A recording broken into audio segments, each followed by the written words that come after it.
tratar de avanzar un poco en la ciencia de la coloproctología para ofrecer un mejor al paciente. El objetivo de la conferencia es revisar los criterios de selección de los pacientes sometidos a resección hepática por metástasis de cáncer colorectal. Vamos a hablar sobre la evaluación de las imágenes pre-tratamiento, definición de la resecabilidad y el manejo de la metástasis desaparecida. Como el doctor Vladimir Altamirano había hablado, el cáncer colorectal su incidencia alta, ocupa entre los primeros cuarta causa del cáncer a nivel mundial, afecta tanto al hombre como a la mujer, y sabemos de que se presentan, por lo menos a nivel mundial, más de 1 millón de casos. Y en Nicaragua, a pesar que no existe una estadística, tenemos una estimación entre 4 a 17 casos por 100.000 habitantes. Sabemos también que el 50% de los pacientes con cáncer colorectal van a presentar metástasis al hígado, que su incidencia ha ido en aumento. El tratamiento quirúrgico paciente seleccionado es curativo, que ha habido una mejora importante en el tratamiento neoadyuvante y en la cirugía, pero que no existe un criterio ampliamente extendido. Esta es la historia natural de los pacientes con metástasis hepática, una vida muy corta si no reciben ningún tipo de tratamiento, con la quimioterapia y la terapia específica que alcanza mejor sobrevida, y los tratamientos curativos han demostrado una sobrevida superior a los 5 años. Encontramos diferentes formas de tratar a los pacientes. Luego, la siguiente charla, el doctor Beco me va a hablar un poco sobre el tratamiento sistémico. Aquí encontramos que vamos a tener quimioterapia neoadyuvante, embolización portal, hepatectomía y métodos de ablación local. Sí sabemos que la resección hepática ofrece una sobrevida variable entre 24 hasta 60%, un promedio de 35-40% en las grandes series, que la cirugía hepática tiene una mortalidad inferior al 5%, de que inicialmente solo 20% de los pacientes con metástasis hepática por cáncer colorectal se pueden beneficiar de una resección y tratamiento. Se han descrito innumerables esquemas pronósticos para tratar a los pacientes con cáncer colorectal, y dentro de esto, desde 1996, con el estudio inicial del doctor Novinger, se estableció por ejemplo, que le da al paciente, el compromiso de la mucosa, el momento de aparición de la metástasis, y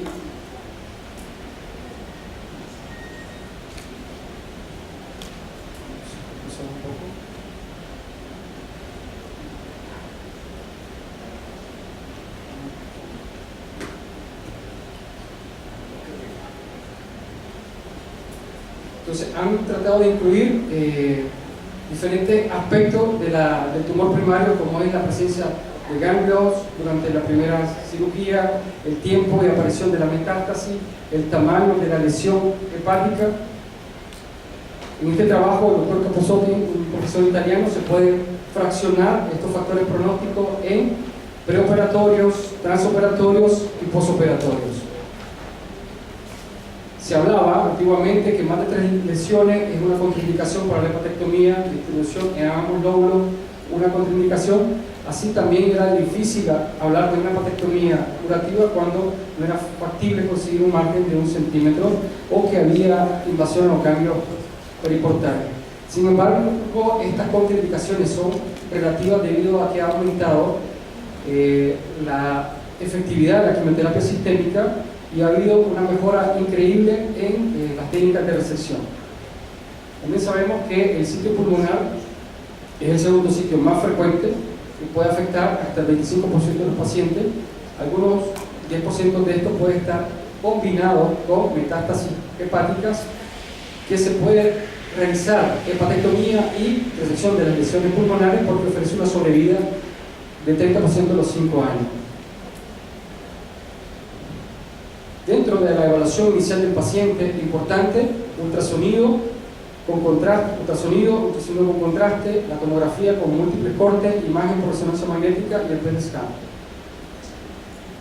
El ultrasonido tiene una sensibilidad de 70%, que esta puede aumentar a un 20% más, o sea, un 90% cuando se utiliza contraste. Entre el ultrasonido con contraste y la exploración quirúrgica parece que es la forma más efectiva y es superior a la resonancia magnética y a la tomografía para la detección de las metástasis intrahepáticas. Tenemos ultrasonido y a la hora de trabajar para la identificación de la lesión y su relación con los vasos. La tomografía de múltiples cortes va a identificar lesiones hipovasculares, hipodensa al parénquima, va a ser más evidente en la fase portal. Algunas lesiones van a tener un anillo periférico e incluso en la fase tardía puede haber una vaga lesión. Podemos encontrar resultados variables cuando no se utiliza tomografía con contraste y pueden haber calcificaciones en metástasis por adenocarcinoma mucinoso. La resonancia magnética parece que es la que está tomando un mayor realce, sobre todo cuando es utilizada con medio contraste, porque a comparación de la tomografía tiene menos reacciones adversas, solo que su costo es bastante superior y se está utilizando quelado de gadolínio para tratar de identificar más efectivamente la metástasis intrahepática. Aquí vemos una secuencia, una resonancia magnética y cómo se puede hacer, incluso tratar de hacer un planeamiento de la cirugía.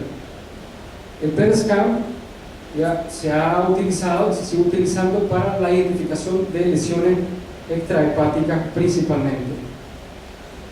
El consenso que se hizo en el 2013 llega a establecer de que el método de imagen va a depender de la experiencia y de la disponibilidad. Nosotros no tenemos PET scan, no tenemos resonancia magnética en 3 fases, tenemos tomografía y tenemos ultrasonido. Sin embargo, parece que la resonancia magnética es la que tiene mayor valor para identificar y darle seguimiento a los pacientes que han sido sometidos a una primera terapia quimioterápica sistémica, porque, como vamos a ver más adelante, en los cambios del tamaño y la forma, la resonancia magnética es más acuciosa.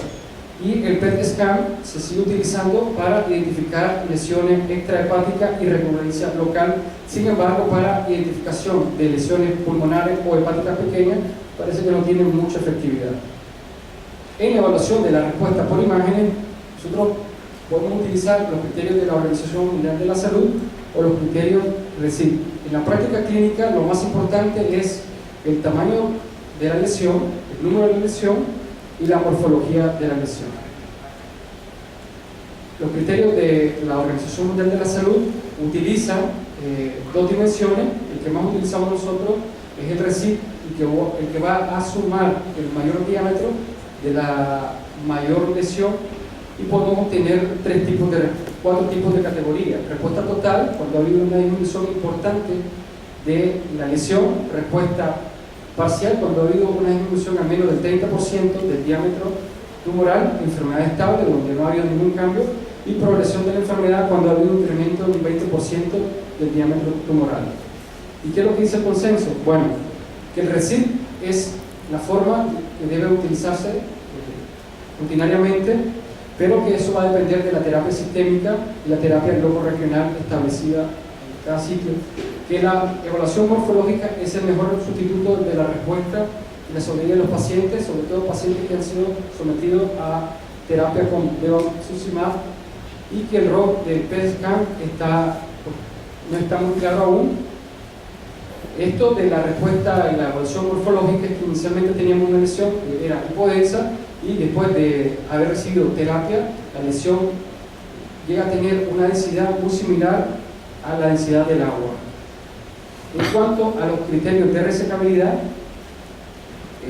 estos van a estar en dependencia del tipo de terapia inicial. Se han descrito innumerables tipos de combinaciones de primera línea, segunda línea. Va a depender de la disponibilidad de la terapia, y tratamos siempre en aquellos pacientes que son potencialmente resecables hacer una evaluación multidisciplinaria y dar el beneficio de la quimioterapia y luego llevarlo a la resección quirúrgica, sin olvidar que la quimioterapia tiene sus efectos directos sobre el hígado, produce esteatopatitis o alteraciones sinusoidales que van a repercutir directamente en el postquirúrgico de los pacientes. En cuanto a la definición concreta de resecabilidad, la podemos dividir en resecabilidad oncológica y la resecabilidad técnica. Dentro de la resecabilidad oncológica vamos a evaluar la enfermedad extrahepática. Esta va a estar dictaminada por la evaluación bioquímica, radiológica, la localización de la enfermedad extrahepática, cuando hay múltiples lesiones, el volumen de la enfermedad extrahepática y la resecabilidad de esta. Y los sitios que parecen que son favorables a la resección de esta metástasis extrahepática es la metástasis del propio colon, en el pulmón y lesiones o ganglios periportales. Peores pronósticos para la resección de la metástasis extrahepática es cuando no es posible conseguir un margen positivo, cuando hay más de 2 o 3 lesiones pulmonares, por ejemplo, y cuando el cirujano se enfrenta a un diagnóstico no sospechado a la hora de intervenir el paciente. Pero sí parece favorable a aquellos pacientes que tienen metástasis pulmonares únicas y adenopatías periportales. En cuanto a la respuesta a la terapia sistémica, si ha habido apenas 10% de los pacientes con una terapia sistémica efectiva de primera línea, moderna, de primera línea, 90% de los pacientes van a responder a esta terapia. Cuando ha habido una progresión, principalmente aquellos pacientes que tienen más de 3 lesiones y ha habido progresión en el tamaño y en la forma de esto, parece que la cirugía de hepatectomía no es beneficiosa y peor para aquellos pacientes que presentan nuevas lesiones. Cuando aquel paciente ha fracasado, el Dr. Bacon les puede hablar posteriormente, ha fracasado la primera línea, pues se puede hacer un test genético para tratar de dar una segunda línea efectiva. Y en aquellos pacientes que, a pesar que ha habido una progresión local de la enfermedad, pero que es posible anatómicamente conseguir una resección oncológica, parece que la hepatectomía es favorable. En cuanto a la resecabilidad técnica, se habla de 4 factores muy importantes.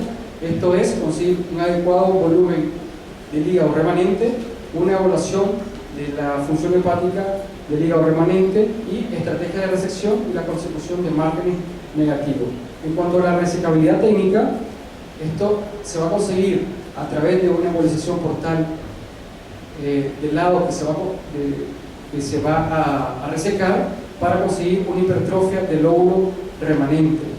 Esto usualmente cuando se va a hacer una hepatectomía derecha extendida y se va a tratar de conservar los segmentos 2 y 3. Para pacientes que tienen un hígado sano, basta con 20% de hígado. Pacientes que tienen o han sido sometidos a quimioterapia con esteatosis hepática, el hígado remanente debe ser al menos 30%, y pacientes que tienen algún grado de esteatopatitis se espera un 40% de hígado remanente para que no tenga falla hepática. En cuanto a la evaluación de la función hepática, se han descrito innumerables esquemas. Nosotros esperamos que el paciente tenga bilirrubina dentro de rangos normales o un Shire Put A, preferiblemente.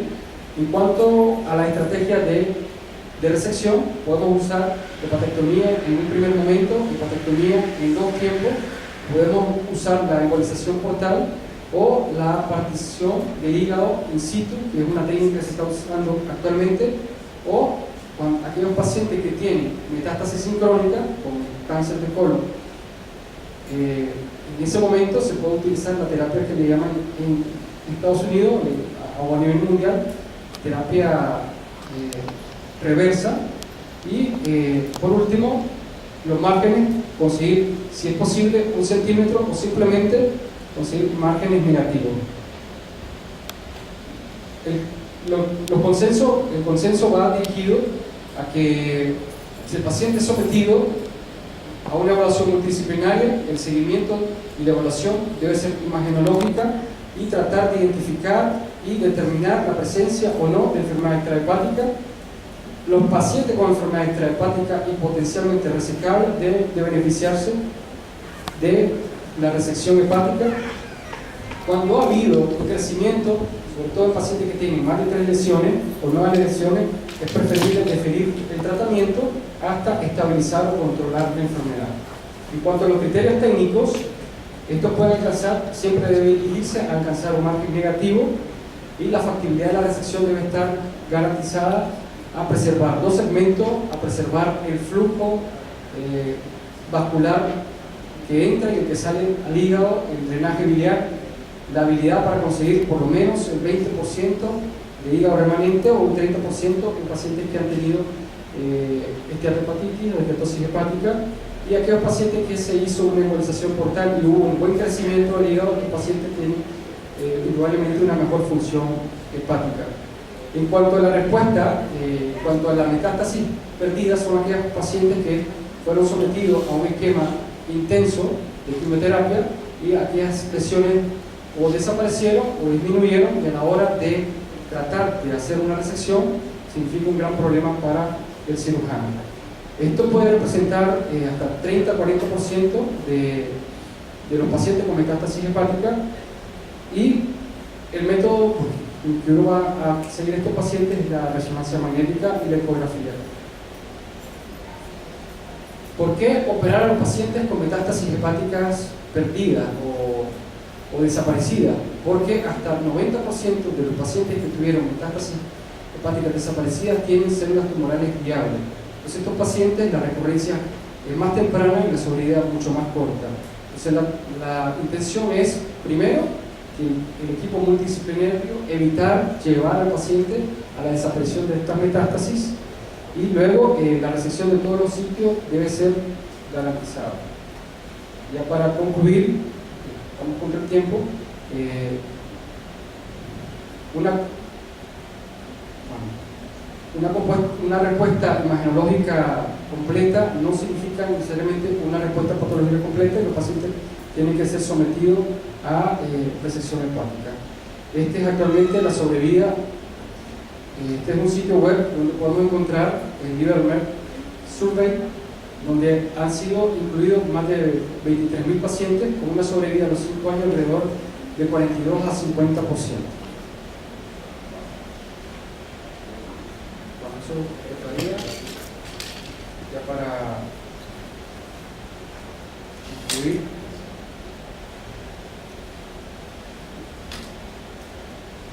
Nosotros utilizamos principalmente electrocauterio monopolar, no tenemos CUSA, a veces hay tisulín, a veces hay armónico, ¿ya? Sin embargo todo lo hacemos con monopolar o bipolar. Este es un trabajo que hicimos en Brasil, donde los pacientes que fueron sometidos a hepatectomía se encontró una sobrevida a 5 años, 32 y 37%.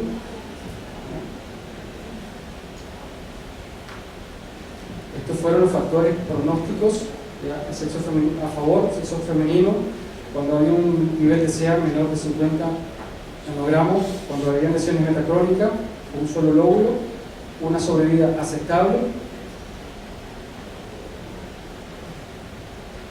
Y para conclusión de esta conferencia, bueno, existe un esquema para metástasis sincrónica. Siempre lo más importante que nos tenemos que llevar es la evaluación multidisciplinaria. Aquí vamos a ver pacientes que tienen lesiones pequeñas, menos de 3 centímetros, que se pueden beneficiar de la resección sincrónica, deben hacerlo.